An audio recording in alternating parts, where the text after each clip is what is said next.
Alcatel is showing here on the IFA in Berlin the Shine Lite. Yeah, and shining it really is. You have a glass backside, metal frame once around, and see how it's curved on the front and backside.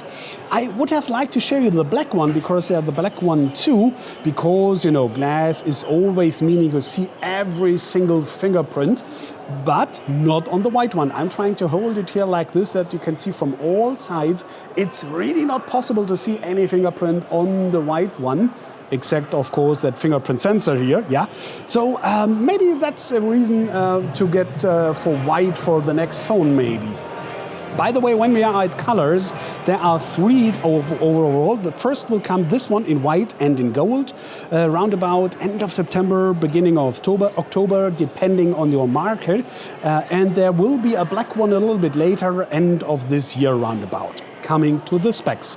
We're starting with the display, of course, 5-inch, but as you see that the navigation is below the touchscreen here, you have the complete touchscreen full as gross kind of. So maybe it would be gross kind of 5.1, 5.2 inch. Maybe that's a reason for you too, in case you should say 5-inch is too less for me. I don't find that because it's very compact. You have 71 millimeters in width, and by the way, just 7.5 millimeters thick. I do not know how heavy. I'd say it's kind of 150 maybe. It's a little bit heavy for that size, but that's coming off that metal frame. I would say it's a classy weight. I like this very much. So not so plastic-like, and especially it's making it very stable.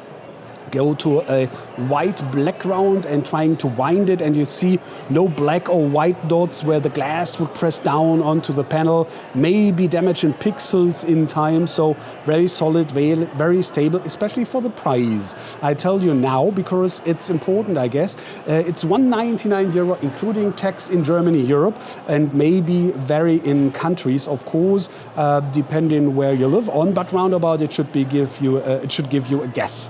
5-inch, but the problem is just 720p resolution. So 720 by 1280 pixels, but on the other end.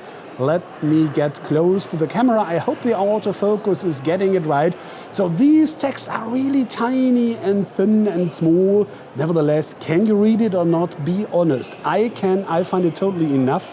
So of course, Full HD would have been better, but on the other hand, Full HD means more pixels, higher energy, so maybe shorter runtime of the battery. So maybe you can take that if you know this one. By the way, battery, of course, fixed built-in, cannot remove it, has 2460 milliamps. So might be enough, especially 720p for 5-inch. So let's wait for the final product and the test, how long the runtime test will do. But I'm in good hope that you will come through the day with that.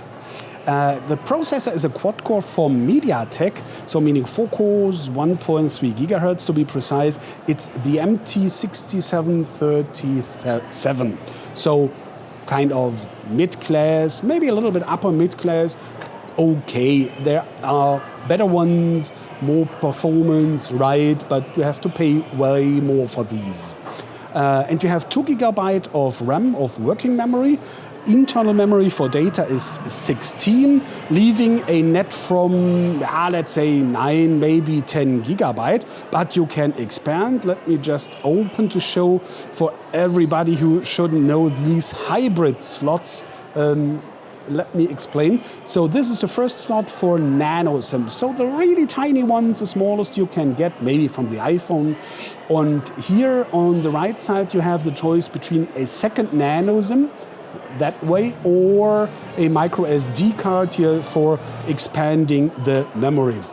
So you have to calculate, are 9 up to 10 GB net enough for you so you can have a second SIM, or is it not enough and you need the micro SD card, then you have just single SIM.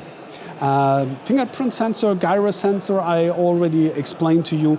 Cameras, 13 megapixels on the back side and 5 megapixels on the front, but video recordings only in 720p on both So that's maybe a little, if you want to get the next Spielberg, you might wish for full HD at least, but that's the way it is at the moment, and dual tone flash here on the backside.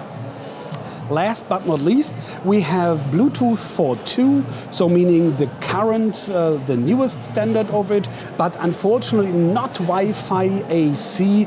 This is Wi-Fi N only, but I guess the target group can live with that without any problem. Yeah, I hope this is enough for you for a first impression here from the IFA in Berlin and the Alcatel booth, or to be precise, TCL, the mother company of Alcatel, with the Shine Lite. Thanks for watching, take care and bye.